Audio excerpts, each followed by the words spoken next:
یاد رکھو جس طرح اولاد ہونا نعمت ہے اس طرح نہ ہونا بھی نعمت ہے، بلکہ جس کی نہ ہوئی ہو یا جس کی ہو کر مر گئی ہو اس کو اور بھی زیادہ شکر کرنا چاہیے کہ اس میں اللہ کی پتہ نہیں کیا مصلحت ہے، اللہ نے ہمیں بڑی کسی آزمائش سے بچا لیا اور ہر حالت میں اللہ سے رہنا راضی ہے۔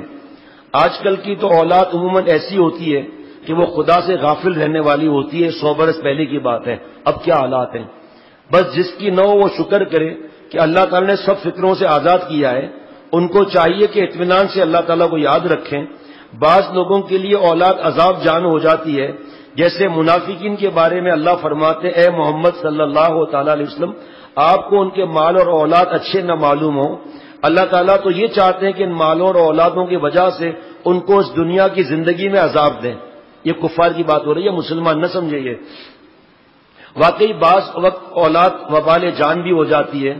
بچپن میں تو ان کے پیشاب پخانے میں نمازیں برباد کرتے ہیں، جب بڑے ہو جاتے ہیں تو ان کے لیے طرح طرح کی فکریں ہو جاتی ہیں، ان کے لیے جائیداد ہو، روپیہ ہو، گھر ہو، خواہ دین رہے اولاد کا یا نہ رہے، لیکن جس طرح بن پڑے گا ان کے لیے دنیا سمیٹیں گے، حرام حلال کی فکر نہ کریں گے، ہر وقت اسی دن میں رہیں گے، حلال و حرام بھی کچھ تمیز نہ کریں گے۔ بس ایسی اولاد کا نہ ہونا ہی نعمت ہے۔ جن لوگوں کی اولاد نہیں ان پر خدا کی بڑی نعمت ہے، اگر اولاد ہوتی تو ان کی کیا حالت ہوتی، اللہ کے علم میں، ہمارے علم میں نہیں۔ جن کو اولاد نہیں ملی اولاد مانگیں، اولاد کے لیے صلاۃ الحاجات پڑھیں، ڈاکٹری کا علاج کرائیں اور وظیفہ بھی لیں، لیکن جب اولاد نہیں ہو رہی، جب تک نہیں ہو رہی اللہ ہم آپ کا حالت میں شکر ادا کرتے ہیں، تو جب شکر کریں گے اللہ نعمت اور دیں گے۔ فرمایا کہ آپ کو خوب یاد ہوگا کہ حضرت تھانوی رحمۃ اللہ علیہ کی ہے کتاب یہ تربیت اولاد، میں کسی کو نہیں دیتا، مشکل سے ملتی ہے۔ آپ کو خوب یاد ہوگا کہ خضر علیہ السلام نے جس لڑکے کو قتل کر دیا تھا اس کے لیے اور اس کے والدین کے لیے اس میں بڑی مصلحت بھی تھی۔ مصلحت معلوم نہیں کرنا چاہیے کہ اولاد نہیں ہو رہی، مصلحت معلوم کرنے سے ہم اللہ سے دور ہو جائیں گے۔ ہاں بورنگ کر رہا ہو ایوب صاحب تو اور بات ہے، تو اگر کوئی مصلحت اللہ والے بتا دیں تو ٹھیک ہے، ہم پیچھے نہیں پڑیں گے۔ اب آج کا مجلس ختم ہو رہی ہے آہستہ آہستہ۔ روایت سے معلوم ہوتا ہے کہ اس لڑکے کے قتل ہونے کے بعد اللہ تعالیٰ نے اس کے والدین کو ایک بیٹی دی،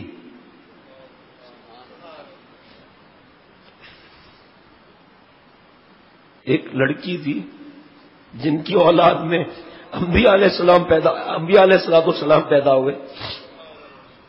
تو بتلائیے اگر آپ کے لڑکا ہوتا اور ویسا ہی ہوتا جیسے وہ لڑکا تھا جسے حضرت خضر علیہ السلام نے مار ڈالا تھا اللہ کے حکم پہ، تو کیا آپ ایسا کر لیتے؟ پھر یہ خدا کی بڑی مصلحت ہے کہ اس نے آپ کو لڑکیاں دی، کیونکہ عموماً لڑکیاں خاندان کو بدنام نہیں کیا کرتی اور والدین کی اطاعت اور خدمت بھی خوب کرتی ہیں، اور لڑکے تو آج کل ایسے آزاد ہوتے ہیں کہ خدا کی پناہ، ان کے ہونے سے تو ان کا نہ ہونا بھلا تھا۔ اب آج کل اگر حضرت خضر علیہ السلام ایسے لڑکوں کو نہیں مارتے تو اللہ میاں تو ذبح کر سکتے ہیں، اور اللہ کا پیدا نہ کرنا بچے کو یا پیدا کر کے موت دے دینا یہ بھی ایک گونا ذبح ہی کی مثل ہے۔ اور جس کو اللہ تعالیٰ کچھ بھی اولاد نہ دیں، نہ لڑکا نہ لڑکی، اس کے لیے اللہ کی یہی مصلحت ہے، تم راضی رہو اللہ سے، کیونکہ وہ بندوں کی مصلحتوں کو ان سے زیادہ جانتے ہیں۔ دیکھیے آج ایک شخص بے فکری سے دین کے کام میں لگا ہوا ہے کیونکہ اس کی اولاد نہیں، اب اگر اس کی اولاد ہو جائے تو کیا خبر ہے اس وقت یہ بے فکری رہے یا نہ رہے۔ اولاد کے ساتھ ہزاروں فکریں لگی ہوئی ہیں، ارے بابا جب تک اولاد نہیں ہوتا میرے دوست آؤ دین سیکھو، اپنا پڑھائی کرو، نوکری کرو، اللہ کی محبت سیکھو، میری ماں بہن بہو بیٹی مشورہ کر، مدرسہ نزدیک ہے مرد اس میں نہیں ہے، دستکاری نزدیک ہے اس میں کوئی مرد کا کوئی واسطہ نہیں ہے، یا تم اپنے گھر کے اندر ہی دین سیکھو، شیخ سے پوچھو، اپنے گھر میں بچیوں کا مدرسہ کھول لو، اپنے گھر میں بچیوں کو کھانا پکانا سکھا لو، ہے نا؟ یہ بھی تو بچیوں کو کھانا پکانے سیکھنے آئیں گی، اب تم شیخ سے تعلق مضبوط رکھ کر ان کو دین کی محنت کرو، ان کے برقعے میں لاؤ، ان کو فیشن سے بچاؤ، تو تمہارا تو فارغ ہونا تو جنت بن گیا بھائی۔ اور جس کو اللہ کوئی نعمت یہاں نہیں دیتے اس کے درجات اتنے بلند ہوتے ہیں، اتنے بلند ہوتے ہیں کہ ہم آپ سوچ نہیں سکتے، اور جنت میں ایسی ایسی نعمتیں دی جائیں گی جو ہمارا آپ تصور بھی نہیں کر سکتے، تصور بھی نہیں کر سکتے۔ یہ کیا رونا پیٹنا، بے صبری، ناشکری، اس کی اولاد ہمارے اولاد نہیں، بھائی فی الحال تو اولاد نہیں نا، ابھی 16 سال کے بعد 2 بیٹیاں ہوئی، ایک کو ڈاکٹر نے منع کر دیا تھا کبھی اولاد نہیں ہوگی، تمہاری یہ سسٹم نہیں ہے، دوسرے سال پھر تو بیٹیاں ہوئی، 4 بیٹیوں کی اماں بن گئی، ابا بن گئے. اب یا اللہ آپ نے 4 دے دیے، اللہ ایک ایک کر کے دیتے. یا اللہ یہاں بھی کوئی ایک چین نہیں ہے جناب. چین اطمینان صرف اللہ کی رضا میں ہے، اللہ کی فرما برداری میں. اللہ سے اولاد مانگ، جب تک نہیں آتا میرے بھائی، میری ماں بہن بہو بیٹی، آنا اپنی نیک سہیلیوں کے پاس، آنا نیک طریقہ سیکھ دنیا کا، دین کا. اپنے شوہر کو کہیں شیخ کے پاس تربیت کا کریں. خاندان میں اطلاع کر دو کہ بچوں کی تربیت یہاں ہوتی ہے. الحمدللہ اللہ نے دیا ہے، پیسے بھی نہیں لیں گے. اسی بہانے سے دین کان میں ڈال دو، آپ کا تو صدقہ جاریہ قیامت تک کا ہو گیا. رونا دھونا، اپنے کو بیمار کر دینا، صحت پہ اثر پڑے گا، پھر بچہ کیسے ہوگا؟ اچھا جناب، عورت کے لیے تو بچے کا ہونا ایسا ہے کہ عورت صحیح تربیت نہ کر کے پھنس بھی جاتی ہے. اور مرد کے لیے بھی کچھ مصیبت نہیں کہ ہر چیز کی فکر رکھ رہے ہیں. اور بچے صاحب تشریف لائے ہیں، وہ تو مانندے پھول اور پان کے ہیں، یعنی نیا پان کا پتا، یعنی کہ نہایت کمزور. ذرا سا کچھ ہوا اور سرد ہوا لگ گئی، ہینٹ گئے، گرم ہوا لگ گئی، لو لگ گئی، اب رو رہے ہیں اور پتہ نہیں کیا کیا حالات ہو رہے ہیں. اس لیے جن کو اولاد دی ان کی وہ مسئلے، اور وہ اولاد اگر اللہ کے اور نبی صلی اللہ علیہ وسلم کے طریقے پر تربیت پا رہی ہے تو والدین کے لیے مبارک.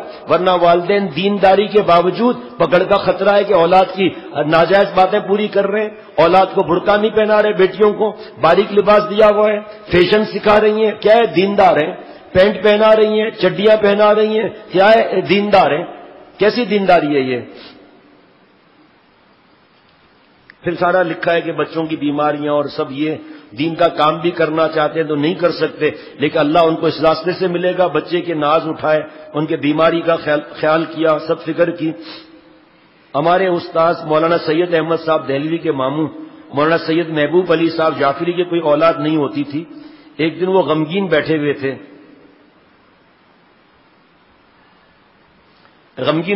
تھے، یہ ان کے لڑکپن کا زمانہ تھا.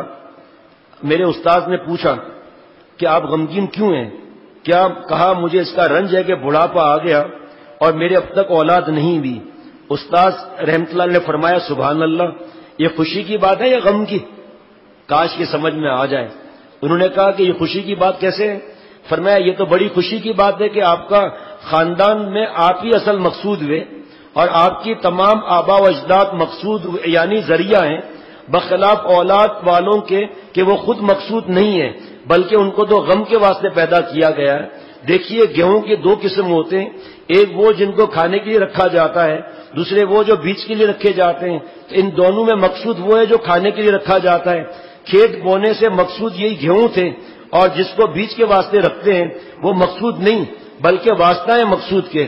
اسی طرح جس کی اولاد نہ ہو، آدم علیہ السلام سے لے کر اس وقت تک کہ ساری نسل میں مقصود وہی تھا، اور یہ سب آبا و اجداد اس کے وسائل اور ذرائع تھے. اور جن کی اولاد ہوتی ہے وہ خود مقصود نہیں ہوتے بلکہ بیج کے لیے رکھے گئے ہیں. تو یہ واقعی یہ تو علمی مضمون ہے. بے اولادوں کو اپنی حسرت اس مضمون کو سوچ کر ٹال دینی چاہیے، اللہ سے اولاد مانگتے رہو. اور اگر اس سے بھی حسرت نہ جائے تو دنیا کی حالت دیکھ کر تسلی کر لیا کریں کہ جن کی اولاد ہوتی ہے اور پھر وہ تربیت میں گڑبڑ تو کس مصیبت میں گرفتار ہیں، اور اس سے بھی تسلی نہ ہو تو سمجھ لو کہ جو خدا کو منظور ہے وہی میرے واسطے خیر ہے. نہ معلوم اولاد ہوتی تو کیسی ہوتی، اور یہ بھی نہ کر سکیں تو کم از کم یہ تو سمجھیں کہ اولاد نہ ہونے میں بیوی کی کیا خطا ہے، یا بیوی پر ظلم کرتے ہیں، بیوی کی کیا خطا ہے اس کے اندر. اللہ تعالیٰ 1-2 مضمون ہیں جو بیان کرنے کے لیے نہیں ہے، کسی کو سمجھ میں نہیں آئیں گے، یہ مضمون ہائی لیول کے ہیں، تو اس لیے میں یہ مضمون نہیں بیان کرتا، بس دعا کر لیتا ہوں. بہت سے لوگ بچوں کو اڈاپٹ کرتے ہیں، ہمارے حضرت اور بڑے بزرگ منع فرماتے ہیں. پہلے تو آپ سمجھ لیجئے ایک بات کہ بیٹی اڈاپٹ کی، ٹھیک، وہ بڑی ہو گئی تو شوہر کی تو نامحرم ہوئی، اور اب کیسے ایک ہی گھر میں احتیاط ہوگی؟ وہ بیٹی تو اپنا باپ سمجھ کے چپکتی رہے گی. اب تو یہ معاملہ الگ ہو گیا. ایک بات، بیٹا اڈاپٹ کیا، کچھ عرصے کے بعد وہ تو اپنی اماں کے لیے نامحرم ہو گیا بھائی صاحب، اب کیسے معاملات ہوں گے؟ ایک بات. دوسری بات یہ کہ اڈاپٹ کر کے چھپاتے ہیں، بتاتے نہیں ہیں. ولدیت بدلنا جائز ہے. ایک بات، نکاح کے وقت ولدیت بدل دی جائے. اب میں مسئلے نہیں بتاتا، میں تو اشارے بتاتا ہوں کہ جا کر پوچھ لیں یہ ولدیت بدل دیتے ہیں تاکہ ہمارے جو اڈاپٹ کیا ہوا بیٹا اور بیٹی جو ہے وہ محروم نہ ہو جائیں نام کوئی اور دیکھ کر. اسکول میں بھی نام غلط لکھاتے ہیں, فارم پیپر بھی غلط لکھا دیا. اسٹارٹ ہے نا, جو لکھانا ہے لکھ دیا جناب, سرٹیفکیٹ جعلی لگا دیا, پیدائش کا جو بھی کرنا ہے کر لیا. اب نکاح کے وقت کیا ہوگا؟ بات تو چھپائی گئی. اب مفتی صاحب فرما رہے ہیں یہ کیا ہے, اب کیا ہوگا؟ ایک دوسری بات یہ کہ خدا نخواستہ جو اڈاپٹ کیا بیٹا یا بیٹی اس کو پیار زیادہ دیں گے, اس کے نخرے زیادہ اٹھائیں گے, بگڑ گیا. اب ان کے جو ماں باپ تھے جو اصل, وہ کہیں گے ہماری اولاد کو تم لوگوں نے برباد کیا, تم ظالم ہو, ہم نے تو اولاد کو نیک بنانا تھا, تم نے تو لیڈی ڈاکٹر بنا دیا میری بیٹی کو. ایک بہت سی جگہ بات چھپائی جاتی ہے, اچانک کھیلتے کھیلتے 10-11 سال کی بچی کو, کیا تمہارے ماں باپ یہ تھوڑی ہے, تمہارے ماں باپ تو وہ ہیں, تم سے جھوٹ بولا گیا ہے, ٹکڑے ٹکڑے دل ہو گیا. اب وہ دوراہے پر بیچاری آ کر کھڑی ہو گئی, دل ٹکڑے ٹکڑے ہو گیا. حضرت فرماتے تھے کہ جو ماں باپ نے پرورش کی اس سے بھی نفرت, اور جو ماں باپ نے دیا بچہ اس سے بھی نفرت. کیا میں آپ پر بوجھ دی؟ اب عمر بڑھ رہی ہے نا, 10-15 سال 18 سال ہو گئے, میں آپ پر بوجھ دی جو آپ نے حوالے کیا ان کو؟ آپ میری پرورش نہیں کر سکتے تھے؟ لڑائی, ان سے بدتمیزی الگ.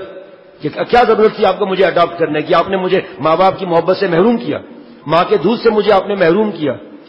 ایسے ایسے اس کے مسائل ہیں کہ آپ لوگ سوچ بھی نہیں سکتے. آسان ہوتا ہے اڈاپٹ کرنا, لیکن بات کے کیسے مسائل ہوتے ہیں.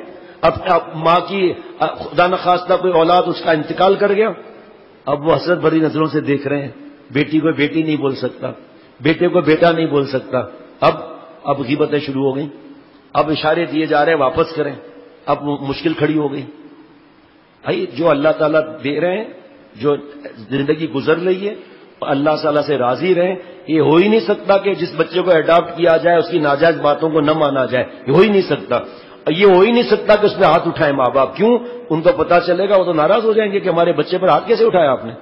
اگر بچہ ہے کیا ہو گیا, اب بھائیوں میں یا بہن جو اعلیٰ, اور ان کے جھگڑے شروع ہو گئے. برادری والے بلیک میل کر رہے ہیں, اب ہم تمہارے بچوں کو بتا دیں گے تم اس کے ماں باپ نہیں ہو. اچھا, اور بتا بھی دیتے ہیں. پھر بات کہاں تک چلے گی؟ اور اگر نہیں بتا دیا تو اب بچہ کا ذہن بنا ہوا نہیں ہے, تمہارے ماں باپ وہ ہیں, ہم نے تو تمہیں پرورش کی ہے. اب وہ کیا سمجھے گا اس بات کو, وہ کیا ان کے ساتھ محبت کا دل لگائے گا؟ وہ وہیں بچپن سے ہی نفسیاتی کا معاملہ ہو گیا, بعد میں بتایا تو نفسیاتی کا معاملہ ہو گیا, شادی کے بعد بتایا تو اور مصیبت کھڑی ہو گئی. اللہ تعالیٰ ہم سب کو دین کی سمجھ عطا فرمائے, اور اپنے بڑوں کی بات سمجھ میں نہ آئے ماننے کی توفیق عطا فرمائے. اب بجائے بیٹی کو ڈاکٹری میں داخل کرا دیا, لڑکوں کے ساتھ داخل کرا دیا, ذہن دینی تھا بدل گیا. اب وہ دوسرے ماں باپ رو رہے ہیں کہ ہمیں بیٹی کو پڑھانا ہی نہیں تھا یہاں. اب وہاں آپس میں جھگڑے شروع ہو گئے.